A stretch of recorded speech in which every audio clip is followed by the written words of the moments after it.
नमस्कार शेतकरी बंधूंनो, स्वागत आहे आपलं कृषी समृद्धीमध्ये. आणि मित्रांनो, आपल्या राज्यभरातील पीक कर्जाची परतफेड करणाऱ्या शेतकरी बांधवांसाठी एक अत्यंत महत्त्वाची माहिती जी आहे तर ती आपण या व्हिडिओच्या माध्यमातून पाहणार आहोत. आणि विशेष म्हणजे की जे आपल्या कर्जदार थकबाकीदार शेतकरी बांधवांना बँकेकडून पीक कर्ज दिले जाते आणि ते पीक कर्ज भरण्याची अंतिम मुदत 31 मार्चला दिली असते. आणि या पीक कर्जाला शासन जे आहे तर ते 3% आणि केंद्र शासन 3% जे आहे तर ते व्याज सवलत देत असते. आणि यामध्ये एक अतिशय महत्त्वाची जी अट आहे तर ती अट अशी आहे की राज्य शासनाने शेतकऱ्यांना दिली जाणारी व्याज सवलतीची मुदत जी आहे तर ती 30 जूनपर्यंत आहे आणि केंद्र शासनाची मुदत जी आहे तर ती 31 मार्च असते.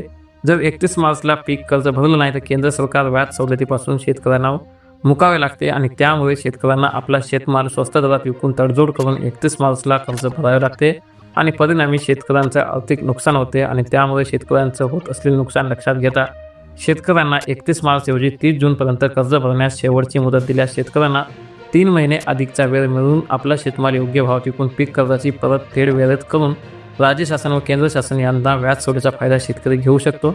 आणि त्यामुळे शेतकरी आर्थिक नुकसानीपासून वाचू शकतो. आणि त्यामुळे शेतकऱ्यांना पीक कर्ज भरण्याची मुदत जी आहे तर ती 31 मार्च ऐवजी 30 जूनपर्यंत करून देण्यात यावी अशी मागणी महाराष्ट्र राज्याचे मुख्यमंत्री यांच्याकडे तहसीलदार यांच्यामार्फत किसान न्याय हक्क संघर्ष समिती यांनी केले आहे. आणि निवेदन देतेवेळी कृषी उत्पन्न बाजार समिती सभापती नरेंद्र उर्फ बबलू पावडे, त्यासोबत खरेदी विक्री संघाचे अध्यक्ष तुषार निकम, संचालक अनंत वानखेडे, गणेश खरड, त्यासोबत किसान न्याय हक्क संघर्ष समितीचे स्वप्नील खाडेकर आणि हातुर्णा ग्रामपंचायतचे सरपंच शिवाजी ठाकरे, त्यासोबत वैभव पोद्दार आदी मान्यवरांसह जे काही आपल्या आसपासच्या परिस्थितीत शेतकरी आहेत ते शेतकरी जे आहेत ते उपस्थित होते.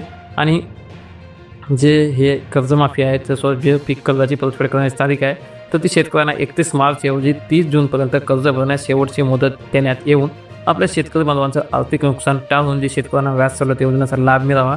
आता यासाठी एक अतिशय महत्त्वाची मागणी जी आहे तर या पीक कर्ज परतफेड करणाऱ्या शेतकऱ्यांसाठी किसान न्याय हक्क संघर्ष समितीने तहसीलदारांमार्फत मुख्यमंत्र्यांना केली आहे. तर एक अतिशय महत्त्वाची माहिती आहे आणि अशीच आहे जे निवेदन आहे तर ते प्रत्येक जिल्ह्यातून तालुक्यातून गेले तर नक्कीच परतफेड करणाऱ्या शेतकरी बांधवांचा फायदा होईल. त्यामुळे आपल्या सर्व शेतकरी बांधवांपर्यंत ही माहिती नक्की शेअर करा. चॅनल नवीन असाल नक्की सबस्क्राईब करा. धन्यवाद.